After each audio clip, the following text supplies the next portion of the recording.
I think we should start creating content that's more accessible for people that are starting out in the software engineering world. So I came up with an idea to explain what dependency injection and code decoupling are by using a coffee machine.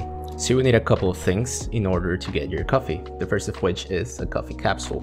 Now we're going to be working with object-oriented programming, so all of the items that we're going to be listing will be JavaScript classes. In the case of the capsule, it should only hold the flavor, so we're going to add a flavor to it and we're going to add a method to get the flavor from it. Next up, we have our coffee mug. This is my favorite one and this is where our coffee will go.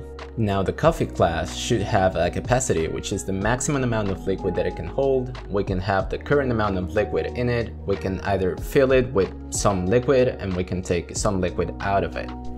Next up, we have the water deposit or water container. So it will pretty much behave the same as a mug in terms that it has a maximum capacity and a current amount of liquid. So you can fill the whole thing or you can take some of it out, and in case it overflows you can also control that and of course get the current amount of liquid. So next up we're moving on to the orchestrator, the one that actually makes the coffee machine, right? So coffee machine will be another JavaScript class and it will receive the mug, the capsule and the water container. You of course need a method to turn it on and a method to turn it off and a method to make the coffee, depending on the coffee size. Now you might see that if the machine is not on, then I'm throwing a new error, and if there's no coffee mug, then I'm throwing a new error as well. But in reality, what will end up happening is that you will have a lot of spillage everywhere on your table.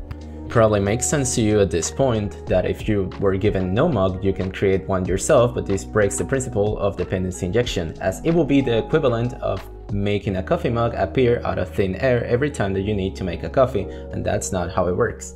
So once we make sure that the machine is on and that we were given a coffee mug, then we can take some liquid out of the water container and we can go ahead and set that flavor of the capsule into the mug and we can finally return the mug.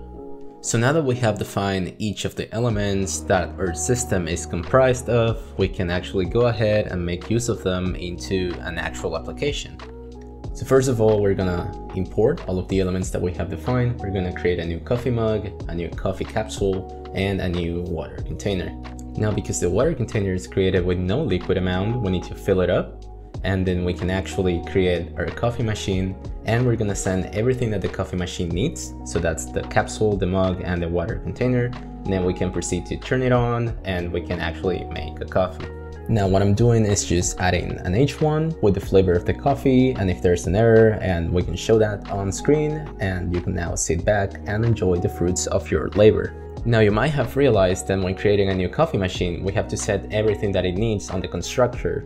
You can define methods so that you can pass all of this data later on. So you can have an add capsule method, an add water container method, or an add mug method so that you can have more flexibility.